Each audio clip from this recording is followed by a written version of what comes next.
नमस्कार बच्चों, आज हम कक्षा 8 में जो अध्याय पढ़ने जा रहे हैं उसका नाम है क्रिया यानी वर्ब। चलिए सबसे पहले क्रिया की परिभाषा समझते हैं। जो शब्द किसी कार्य के होने या करने अथवा किसी घटना के घटने, किसी व्यक्ति या वस्तु की स्थिति आदि का बोध कराते हैं वे क्रिया कहलाते हैं। फिर से पढ़ते हैं। जो शब्द किसी कार्य के होने या करने अथवा किसी घटना के घटने, किसी व्यक्ति या वस्तु की स्थिति आदि का बोध कराते हैं वे क्रिया कहलाते हैं।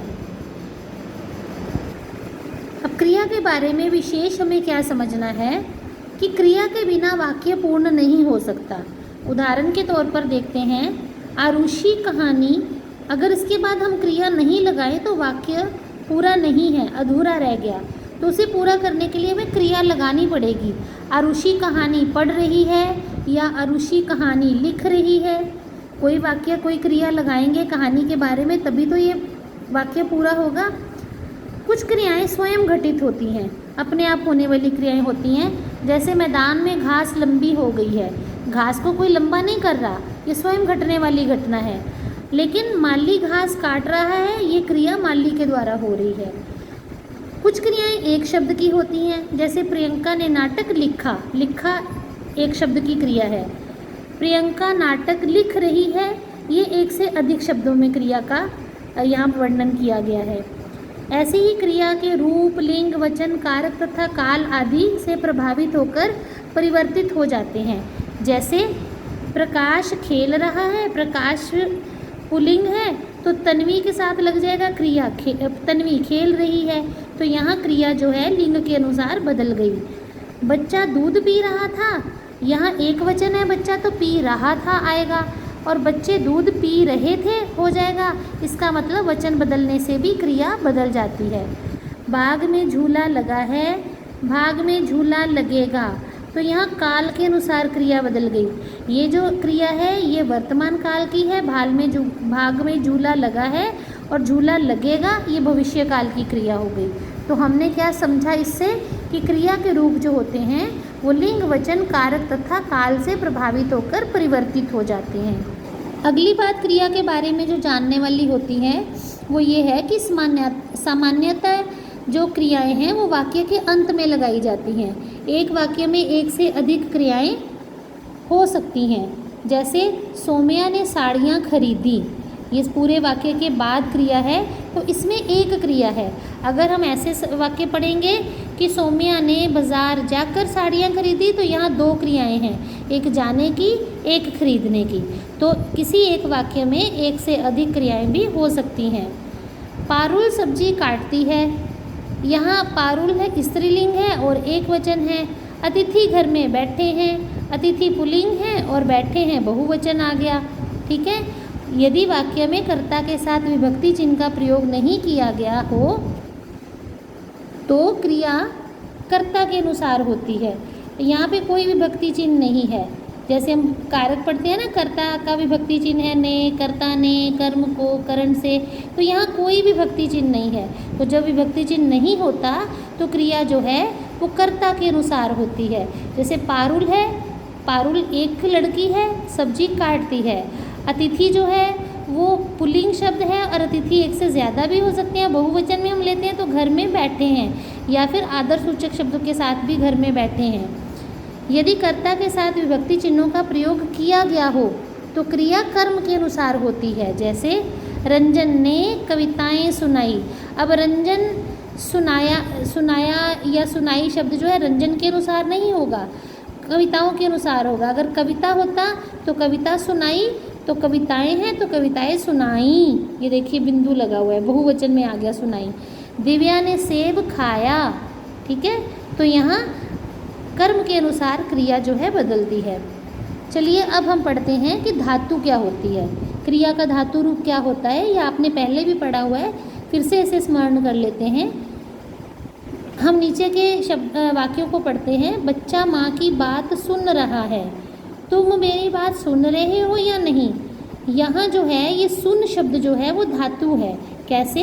इन सभी वाक्यों में आए क्रियापदों में सुन अंश का प्रयोग किया गया है। यहाँ भी देखिए तुम गाना सुन रहे हो तो सुन अंश का प्रयोग किया गया है। यही अंश क्रिया का मूल रूप अर्थात धातु कहलाता है। यानी इसको हम धातु भी कहते हैं या क्रिया का मूल रूप भी कहते हैं।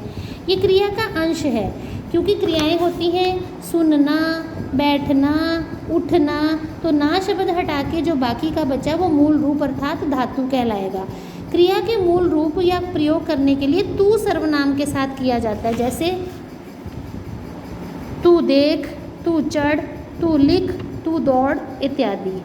ज़्यादातर क्रियाएं जो होती हैं सामान्य धातु जिसको हम बोलते हैं, ये क्रिया किसी धातु में ना प्रत्यय जोड़कर बनती है। जैसे लिख में ना प्रत्यय जोड़ दिया तो क्रिया क्या बनी, सामान्य धातु क्या बन गई, लिखना। पढ़ में ना जोड़ दिया तो बन गया पढ़ना। चढ़ में ना जोड़ दिया तो बन गया चढ़ना। ऐसे ही सोना, सुनना, चलना, ठीक है। और ये जो शब्द हैं सोना, सुनना, चलना, लिखना, पढ़ना, चढ़ना, अगर हम इनमें से धातु रूप बनाएं तो हम तू शब्द लगा के तू लिख, तू पढ़, तू चढ़, तो ना को हटा के जो शब्द बचे वो धातु रूप हो जाते हैं।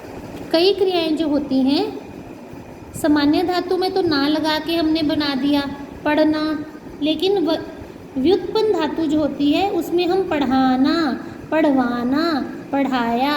यहाँ चलना से क्या बन जाएगा, चलाना, चलवाना, चलाया।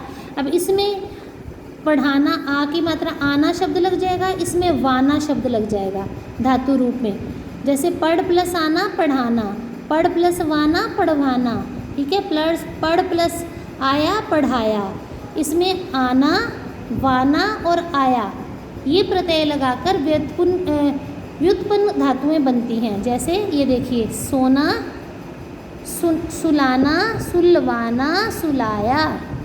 देखना, दिखाना, दिखवाना, दिखवाया। तो ये व्युत्पन्न धातु बन जाती है। अब है नाम धातु।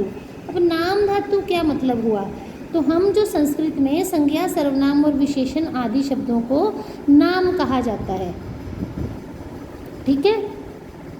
संज्ञा, सर्वनाम, विशेषण आदि शब्दों के अंत में प्रत्यय जोड़कर जो धातुएं बनाई जाती हैं उन्हें नाम धातु कहते हैं। यानी संज्ञा सर्वनाम में ना जोड़ना, सर्वनाम शब्द में ना जोड़ना और विशेषण में नाम जोड़ना। जैसे शर्म शब्द में शर्म संज्ञा शब्द है, टक्कर संज्ञा शब्द है, इसमें हमने ना जोड़ दिया तो बन गया शर्माना, टकराना। अपना सर्वनाम शब्द है, इसमें हमने ना जोड़ दिया तो बन गया अपनाना। ऐसे ही मैं सर्वनाम शब्द है, इससे बन गया मम्याना, ठीक है। विशेषण से अगर हम बनाएं, गरम शब्द विशेषण है, जैसे गरम बर्तन, गरम चाय, तो गरम से बन गया गरमाना। बात शब्द से बन गया बतियाना, हाथ से हथियाना, मैं से ममियाना, साठ से सठियाना। मिश्र धातुएं वे धातु होती हैं,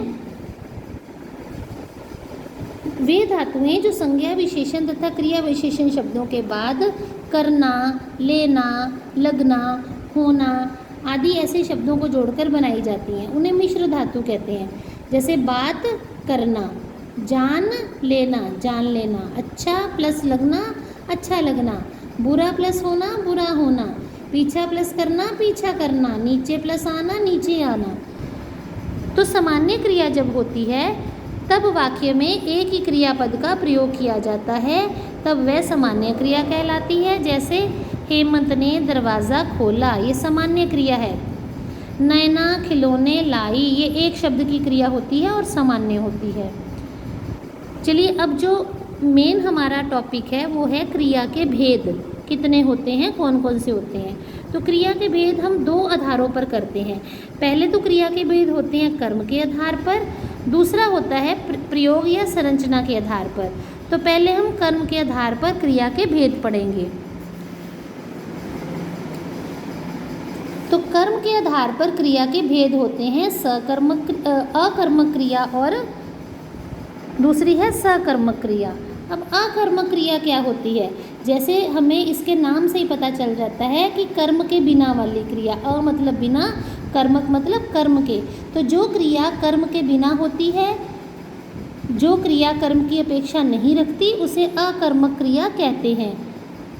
जैसे हंसना, रोना, आना, जाना, उड़ना, उठना, बैठना, चलना, भागना, तैरना, सोना आदि। अकर्मक क्रियाओं में वे क्रियाएं हैं जिनमें कर्म नहीं पाया जाता और ना ही कर्म की अपेक्षा की जाती है, वो अकर्मक क्रियाएं होती हैं। ठीक है, नीचे हमने बता दिया कौन सी क्रियाएं हैं। जैसे शेर पेड़ के नीचे बैठा, कौन बैठा? बैठने की क्रिया किसने की? शेर ने। तो शेर करता है और बैठना क्रिया है। ऐसे ही बच्चे घर आ गए, बच्चे यहाँ पे क्रिया करने वाले कर्ता हैं और क्रिया कौन सी हुई? आने की, आ गए। इन वाक्यों में क्रिया का सीधा प्रभाव कर्ता पर पड़ रहा है। यहाँ कर्म का सर्वथा अभाव है। अभाव मतलब कमी है, यहाँ कर्म है ही नहीं वाक्य में, अतः ये क्रियाएं अकर्मक हैं। अकर्मक क्रिया की पहचान के लिए हम क्या करते हैं?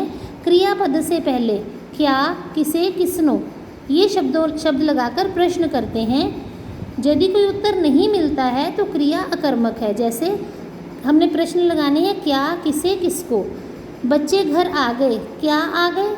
जवाब मिला नहीं। किसे आ गए? नहीं। किसको आ गए? नहीं। कौन आ गए अगर पूछते हैं तो बच्चे आंसर मिलता है, लेकिन कौन का प्रश्न हमने लगाना नहीं, हमने क्या, किसे और किसको ये 2-3 शब्दों का प्रश्न बनाना है।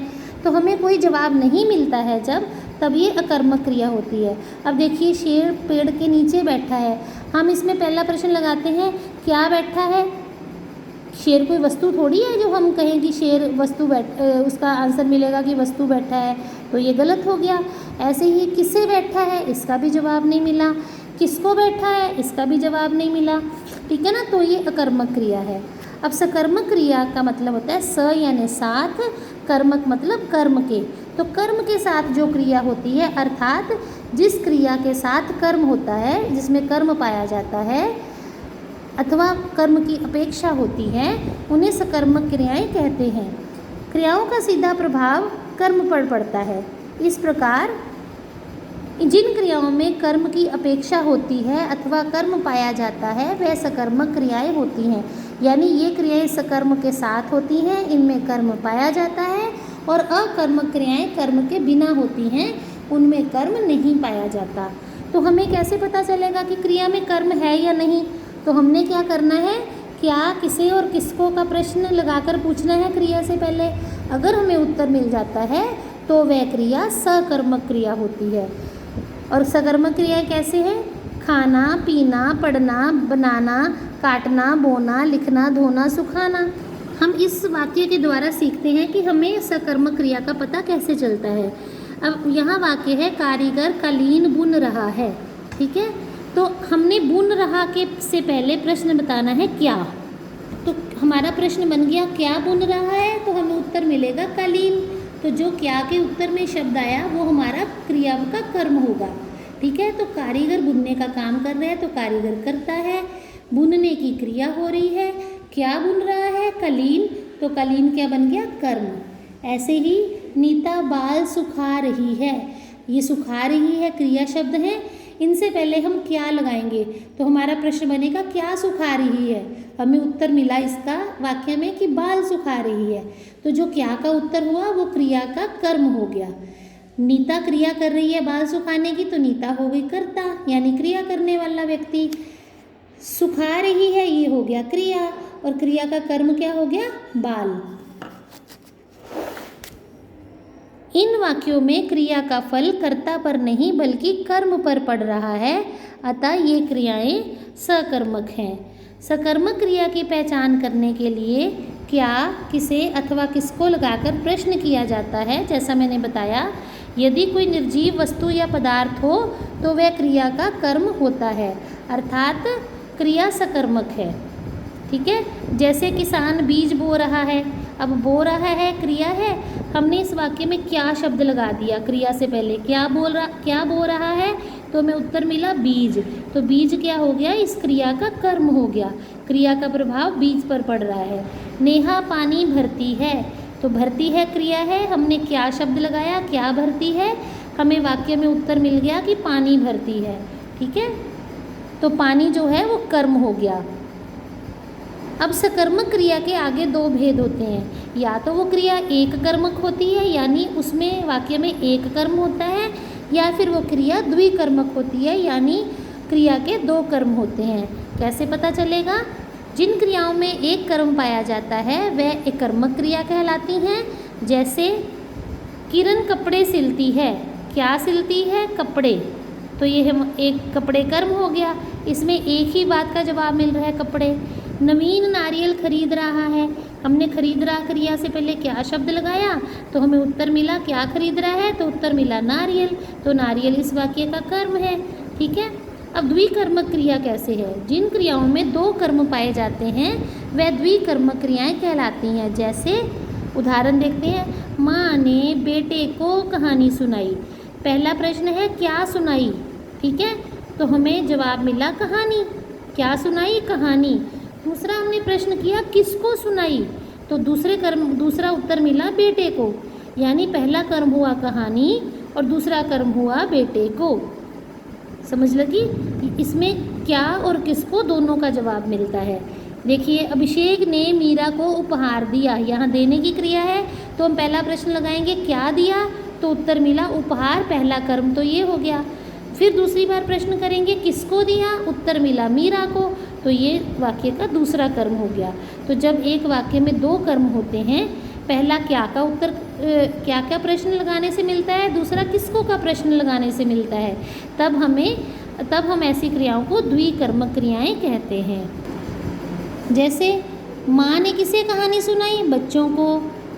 माँ ने क्या सुनाई कहानी, ये मैंने आपको बता दिया। आगे पढ़ते हैं। ध्यान रखें, कई बार सकर्मक क्रियाओं में कर्म का प्रयोग नहीं होता, फिर भी वे क्रियाएं अकर्मक नहीं मानी जाती। जैसे सजल पढ़ रहा है, यहाँ सीधी क्रिया है और कर्ता है, तो सजल अगर कुछ पढ़ रहा है इसमें कर्म नहीं है, लेकिन अगर कुछ पढ़ रहा है तो उसके हाथ में कोई पुस्तक, कोई समाचार पत्र कुछ तो होगा ना जिसे वो पढ़ रहा है, या कोई कागज़ का टुकड़ा जिसे वो पढ़ रहा है, तो वहाँ कर्म होगा। यहाँ कर्म का अभाव होने पर भी उत्तर की अपेक्षा है, जैसे पुस्तक, कहानी, पत्र आदि। तो इसमें मतलब किसी चीज़ के द्वारा, किसी चीज़ की सहायता से ही वो पढ़ रहा होगा, किसी चीज़ को ही वो पढ़ रहा होगा, इसलिए ये क्रिया सकर्मक है। अकर्मक क्रियाओं के साथ उसी क्रिया से बनी भाववाचक क्रिया जोड़ देने से अकर्मक क्रिया सकर्मक बन जाती है। जैसे किस्मत कई खेल खेलती है, ठीक है, किस्मत कई खेल खेलती है, क्या खेलती है? खेल, तो खेल यहाँ पे कर्म बन गया। ऐसे ही चलो ये वाला यहाँ तक ख़त्म हो गया। तो अब हम दूसरी वीडियो में पढ़ेंगे कि प्रयोग या संरचना के आधार पर क्रिया के भेद। अभी हमने पढ़े थे कर्म के आधार पर भेद, तो हमारे कर्म के आधार पर क्रिया के दो भेद हैं जो हमने पढ़े हैं। पहला अकर्मक क्रिया, दूसरा है सकर्मक क्रिया। और सकर्मक क्रिया के आगे दो भेद होते हैं, एक कर्मक क्रिया और द्विकर्मक क्रिया। इस वीडियो को दोबारा से देखकर इनके बारे में जानकारी ले लीजिएगा। अब हम दूसरी वीडियो में प्रयोग या संरचना के आधार पर क्रिया के भेदों की जानकारी लेते हैं। धन्यवाद।